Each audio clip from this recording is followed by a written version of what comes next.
Okay, my story is about an encounter here in town with children's sports, so specifically my son's sports team. And I had been working here for, a little over a year probably, and was just starting to understand social determinants of health and health equity. And realized at a game that the team my son was playing did not have matching pants. Some had on shorts, some had on jeans, playing a sport. Probably didn't have what I would consider appropriate shoes.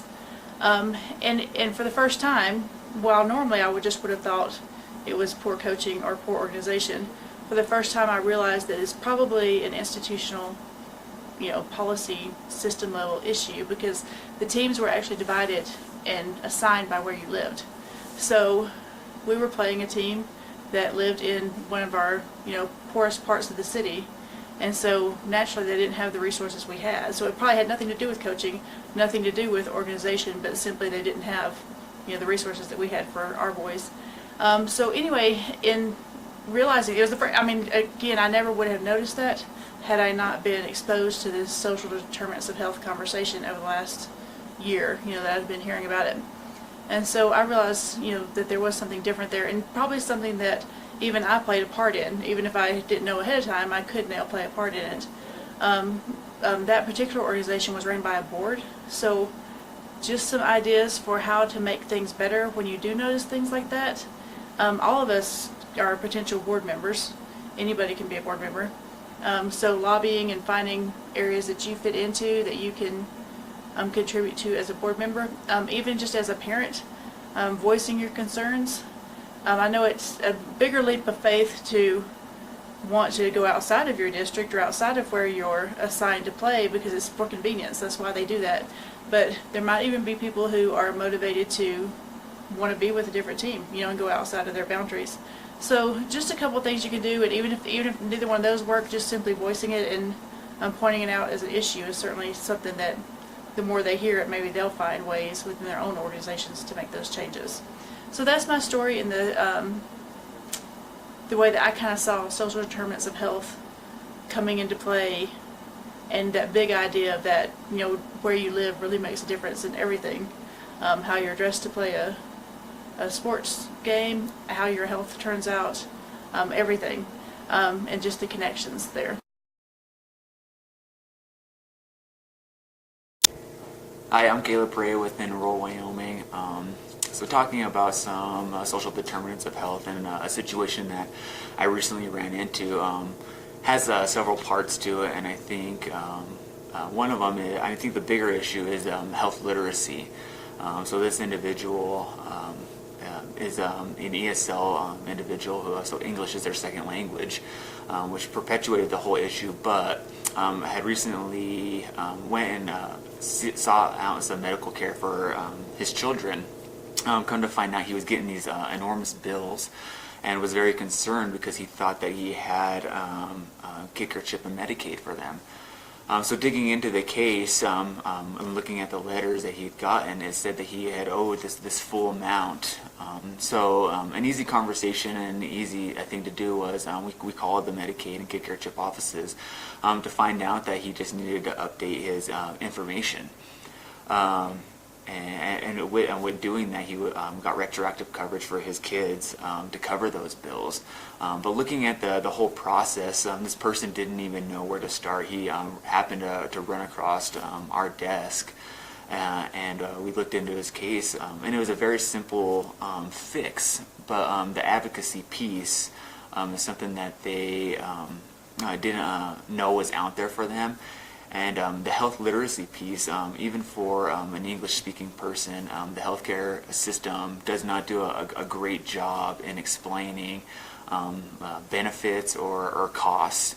And so on a policy level, looking at this in more detail, to how can we make this more effective? I know there's things underway, like coverage to care, to help address this, but still it's a perpetuating cycle that leaves people, and even when you talk about they're in a vulnerable situation, and how this just is a cycle for them. And then you throw on top that English is a second language. this person could have very well have been thrown with these bills and end up paying them and not really needing to, and which throws the whole family system into dismay when, let's say, they're on a limited budget. So being able to advocate for these individuals that need the help is huge, and is a huge piece of the social determinants of health. Health literacy and English as a second language is something that we need to advocate for more for our consumers.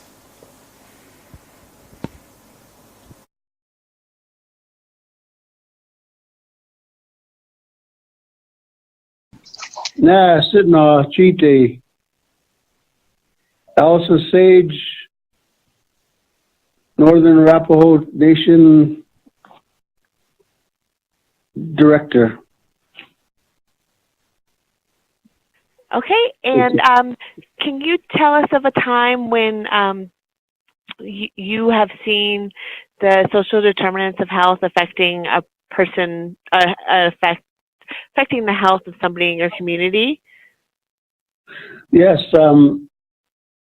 about 8 years ago, my son and his girlfriend, they had a baby, a little boy, and she was getting close. The mother was getting close to delivery, and she noticed the baby wasn't moving in her stomach. So she went to the local hospital, and they didn't do a thorough exam of her, and they just told her to go home and lay on her side and massage her stomach. And so she went back home, not knowing, young lady, not knowing much.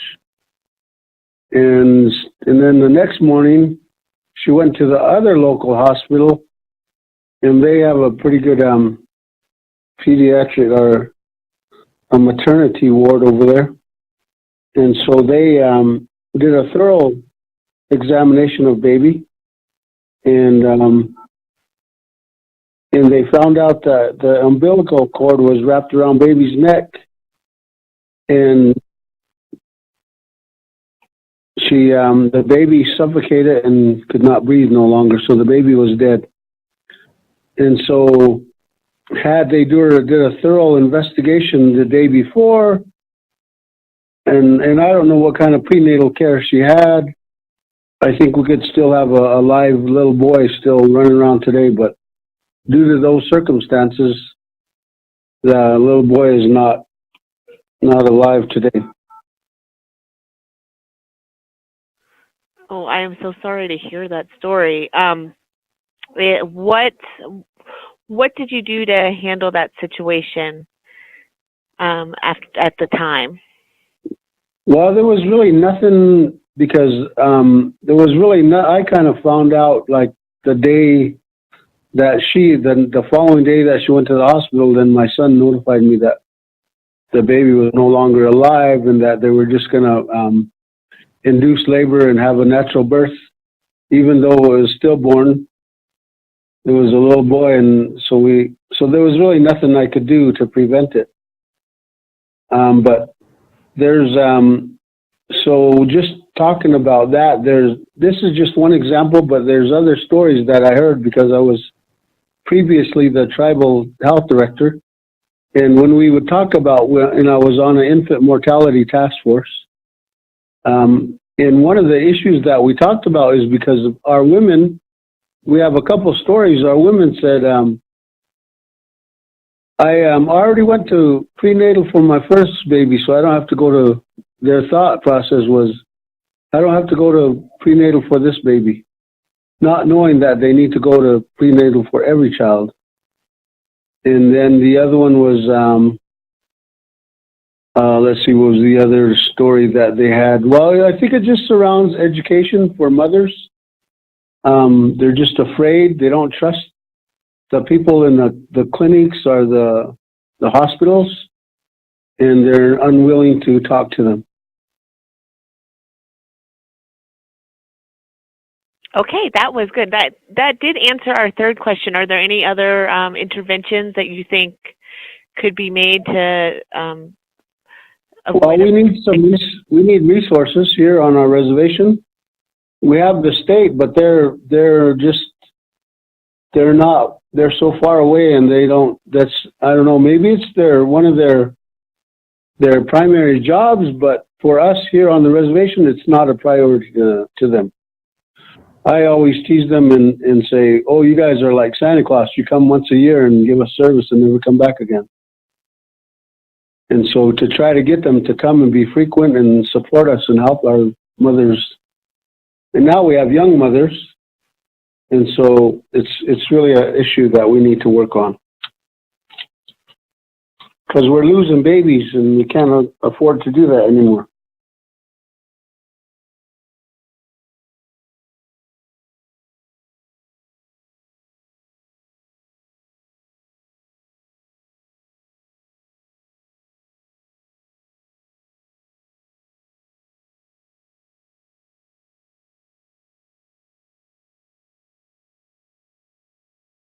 Hi, my name is Monica. I am an enrolled Wyoming navigator, also a healthcare navigator at Cheyenne Regional Medical Center.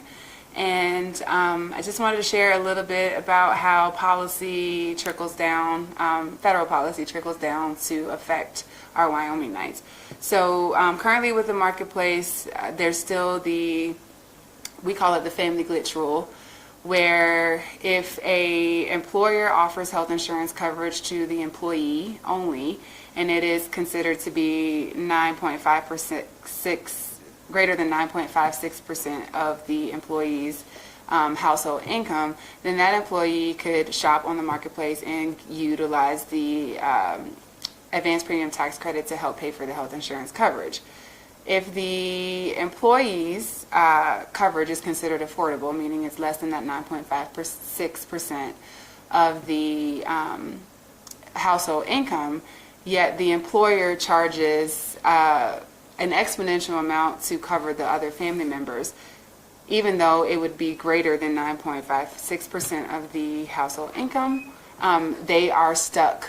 And basically the employee can get coverage with his employer, but the family, due to affordability, will be locked out of not only that coverage, but also the coverage on the marketplace. So to make this real, I have a couple who I've been working with, and the employer-only plan is about employee-only plan is about $240 a month.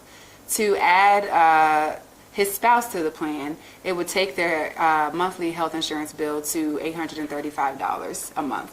So I did the math on that to figure out exactly how much money would this family have to put out to maintain health insurance coverage for the both of them. That would be $10,020 for the entire year, and their household that makes no more than $35,000. So that's pretty much a third of what they make for the year, and that is unreasonable. This particular family, the employed spouse can go ahead and get his health coverage, but his wife cannot, and as a result, she is concerned about going to seek medical care because she knows she can't afford the medical bills for that. This is a huge issue just with this particular family. She had some intestinal issues. They've already removed cysts from her intestines in the past, and she's concerned that they have come back, but she has not gone to seek care for it in multiple years just because they haven't had health insurance. And at this point, she's basically, wait until it's dire need emergent, or take a risk and find out something that she's afraid to get taken care of because she knows she can't afford it. So from a federal level, I mean, that's a part of the ACA. We always like to talk about as navigators, there's the good, bad, and the ugly. That's one of the things that we've seen across the state in dealing with families where the family cannot access the affordable health insurance costs because of, we call it the family glitch rule, for employer sponsored coverage to be affordable for this family. As a healthcare navigator, I'm concerned, and a lot of my talk, with the family is, well, you don't want to wait till the last minute. we're lucky to have financial assistance at the hospital here, so I'm working with them to try to get them on financial assistance so that they could at least see providers here. However, if they need to go see a specialist out of state, I'm speaking of Colorado and particularly, I've had patients that were locked out of that care because they didn't have health insurance coverage. Colorado expanded Medicaid, pretty much everyone who's a resident should have some sort of coverage, and so when we've tried to have patients go down and seek care there, they will not accept them without the health insurance coverage unless you're nothing short of walking through an emergency room. But just to see the specialist, they can deny that. So, and that blocks them out of care. So, you know, the resolve would be to continue to press, you know, on press down on the folks that make decisions. But I don't know that that's going to change in the near future. So at this point, we just try to provide whatever financial assistance we can for the family and encourage them not to wait. And that is a huge undertaking because a lot of families are still not, they don't view the bills as being worth it. And this particular family has already had outrageous medical bills. They already know what that looks like.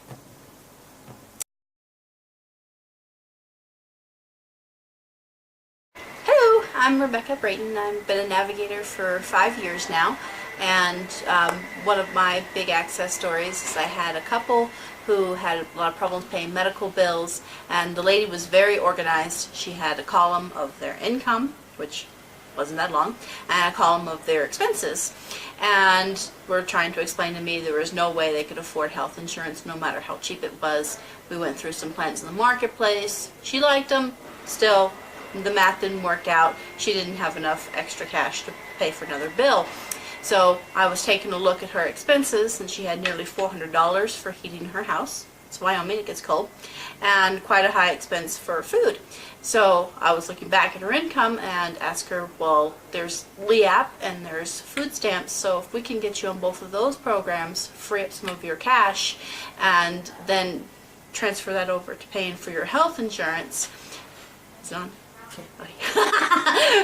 So we ended up doing that. We got her on both programs and then got her on the health insurance. And then after that, she was actually saving $80 per month that she had extra to put aside for a deductible for an expense for home improvements instead of being $17 in the hole every month as she had been previously. So the kind of the core problem there was that she just wasn't aware that there were programs and or anyone to assist her in getting access to such programs so that she could get some help and therefore help herself.